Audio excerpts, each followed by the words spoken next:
So Serkness just bought his brother Fergie a bus worth $197,000 plus $250,000 cash. Last year, Fergie akatanga football club yake. Let me just read what Fergie posted. And I can't believe this. In short, Avelion FC Yadirwa Sugar. So I was with our patron or chief sponsor, we say Weekno, this evening, saying, I noticed games have started. Wishing you all the best in the upcoming season. So please find your way to collect your 67-seater bus and 250,000 in your trust account to make sure the club is running smooth. Please, if I'm dreaming, wake me up. But thank you, say, God bless you abundantly. Neko munhu wese zvaane football club muno muZimbabwe, what is going on? Kasi ndokumwe kuri kuitwa malaundry, mawashing machine acho awandisa. Munhu wese akadai football club, adai football club. Kona ishushu akazoita seiko neavo football club, vanenge vakambovhura yavo kudema uko. Zvinhu zvacho hameno zvinombofamba sei. Regai tingovaperekedze kurarama. Handiti ndo zvavari kuda kwacho. Nezuro I counted 35 pairs of shoes. Nhasi vari kubhazi hameno mari dzacho sure at one go munhu kwakutongonzi 450,000 450. I think in a day Weekno anospenda 1 million budget ya Weekno per day. Ndoda last week paanga atori kuEurope zvake ndofunga aitospenda kana 5 million in a day. Mari iri kubva kupi?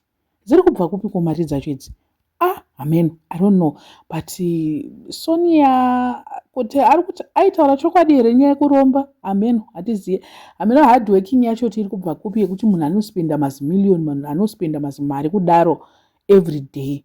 Ende upfumi hwacho wangotanga kapauya luli papapa. Baba wacho ndobva wafa zvingodaro zvingoenda zvakangodaro zvingodaro.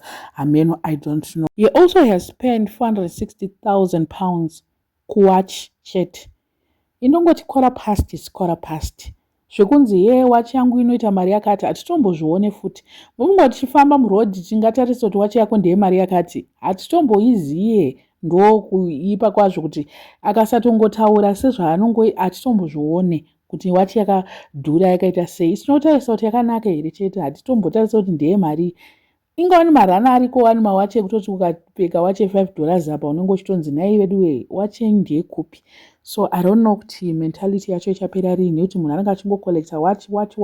Ndofunga by now mukada kuenda panochengeta jewelry ka mawachi ainawo ari more than 20 or 30 because he's always, I think anitori neobsession yemawatch iyoyo.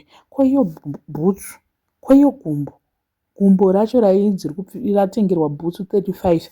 Tinoziziya hedu kuti veduwe, let me not say much, but boots 35 at one go unodzidii. Boots 35 unodzidii. Mukudzionawo here boots dzacho idzo 35 shoes at one go. I think ndangonakirwa neabout less than kana pa 35 pamwe pane 10 chete dziri kunyatsoratidza kuti dzakanaka, otherwise dzimwe dzese class yaWeeknewo yacho hameno zvaramba zvatoramba. Money cannot buy class zvimwe zvacho. So ameno, I don't know what you guys think. Let me know in the comment section.